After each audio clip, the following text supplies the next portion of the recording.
Hey guys, welcome back to the channel. In today's video, I'm going to explain how to fix Heartopia not letting you log in, especially if you're stuck on the login screen. So let's get into it.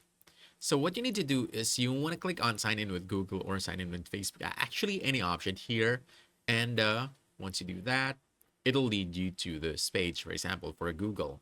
Now you want to choose the account you want to use to log in.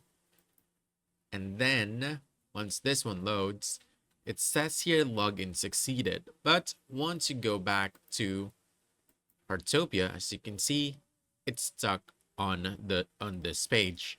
Now to fix this, what you need to do is go back to this page, right click right over here, and then you wanna enable local network access. So let me show you, let me enable this one.